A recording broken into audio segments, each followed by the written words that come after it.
Hey everyone, this is Lendon here for Visionary Fire. Welcome back to the second episode of Technique Galore. The goal of Technique Galore is to condense tons of savage, juicy After Effects techniques into a quick, fun video to save your time. Link to episode 1 in the description. So it's basically like eating your Lucky Charms with only the charms, right? We're picking out all the juicy techniques and condensing them into a quick video for you. Yeah, like no, I'm playing. Don't eat your Lucky Charms like that. No. Oh man. Alright, so I've tried to pick out the After Effects techniques that I've most commonly used over my years of editing. So I'm confident this I'm confident that this information could be helpful to you. And now that you know that the information we'll cover might be helpful, I hope you stay the whole video. My hook. Yeah.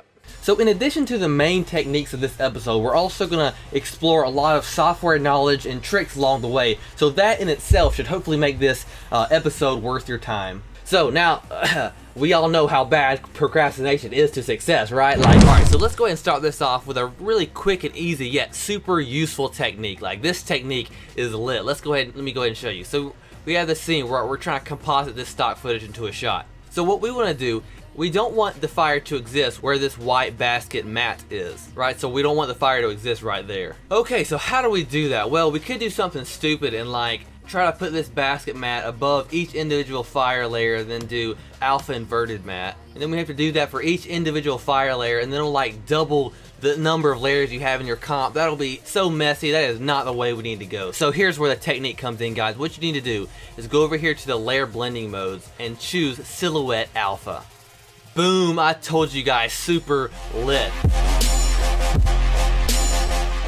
Basically, what the silhouette alpha layer blending mode does is it subtracts the opacity from all the layers below itself. So basically the layer subtracts its own opacity from all the layers below itself. So you can definitely see that this is a clever way of matting out certain parts of your footage. And let me just say again, this technique is super useful. I'm so glad to share this with you so you can add it to your skill set inventory. Alright, so I hope that technique got you on fire. Let's go ahead and move on to the next one. Alright, so I'm glad you're still watching. This next technique is a really savage way of processing masks after effects. I promise you this one will come to use. Come on, let me show you. Okay, so you can see we already have this cool, vast space Death Star scene set up. Basically, it's just a map, a texture map with the CC sphere effect. So leave a comment if you want to know more about how the scene was set up. It's really cool, but we need to save your time and move on to the technique. So let's say we want to mask out part of this Death Star. So let's go ahead and solo the Death Star layer, grab the pen tool, and let's just mask out this shape here. Alright, and whoa, something crazy happened. We just wanted this simple shape, and all of a sudden this crazy stuff happens. We never asked for this. What's going on? So what's happening here is that the mask was being processed before the CC sphere effect. So that's important to note about After Effects, is that masks are processed before effects, alright? So basically we have this mask, motion tile, then CC sphere. Okay, it all makes sense now. Well, what if we don't want this mask to be distorted? What if we just simply want to mask out this square shape, right? We don't want all this crazy stuff. So how do we do that? Well, basically we need this mask to be processed after the CC sphere effect. Well, how the heck do we do that? Well, that's where the luscious technique kicks in. Oh man, trolled. Alright, so this technique is called the fill mask effect. So what we're going to do is type in fill. We're going to apply the fill after the CC sphere. What we're going to do is turn the opacity down to 0. And what we're going to do is apply this fill effect to this mask. So double click on the fill effect, scroll down to the compositing options, hit the plus, and boom, make sure you choose the right mask. Mask 1, and bingo. Look at that. So basically this fill effect with 0 opacity is being applied to this mask. So what's happening is this fill effect is acting just like a mask. We can even rename this to mask.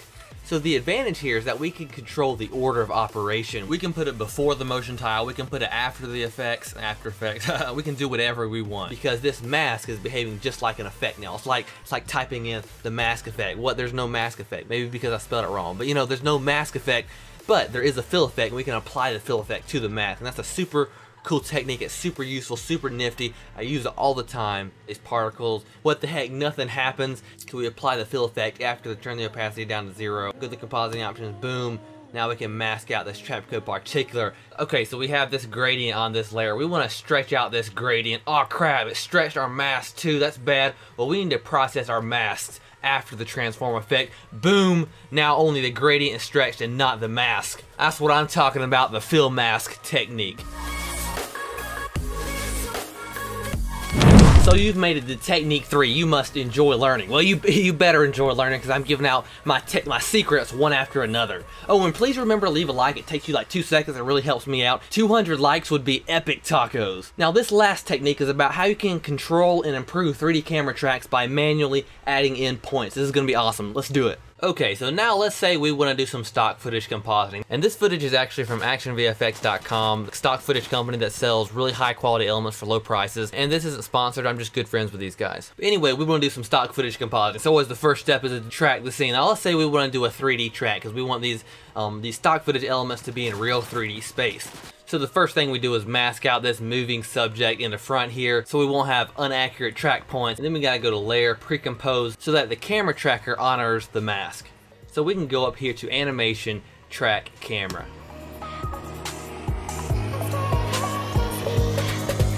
Alright, so we have this really cool 3D track, except for the fact that it didn't pick up on the detail here up close. And so if we just have these track points back here and there's a little bit of error, then as it comes up close, that error is going to magnify, and we're going to have elements shaking around here in the front, and that's not good at all. We want this camera tracker to track some of these points up close so it can properly solve for the right perspective and 3D motion. So here's where the technique comes in. So what we need to do is manually track in several points so this 3D camera tracker can pick up on it. So what we're going to do is go inside this composition, click on the layer, and we're going to go over here to the tracker window. You can go to Window, Tracker, and hit Track Motion. So what we want to do is find a detailed spot here. So let's just track forward. Alright, so now that we've tracked this little detail on the ground, we're going to apply this to a null object. So we're going to create a new null object, Control Alternate Shift Y, cool shortcut. We're going to hit Edit Target, we're going to choose that null. So hit OK, Apply, X and Y OK. So now just click out of everything, grab the pen tool here and create an X shape. And this shape right here will be perfect for the camera tracker to pick up. And then we're going to make sure I'm pairing it to the null object. So now you can see here we have this perfect track point that the camera tracker will easily pick up on to improve our 3D camera track. Once you're done, you want to go back here to the parent composition. Let's try to 3D track this scene again, and also you can go down here to advanced and check detailed analysis. That'll help ensure it picks up on these points. Let's check that and let it go through the analysis again, and hopefully this time we can get a real 3D solid camera motion.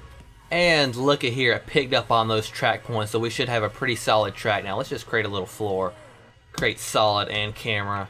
Okay, so this thing isn't even like glued to the ground, it's like nailed to the ground. This is a better track than Drake's God's Plan, at least. Alright guys, that's what I'm talking about. This is the manual track point technique.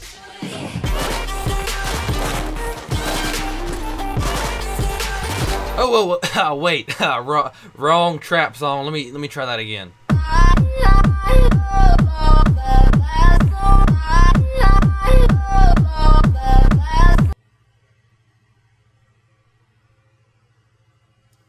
Okay.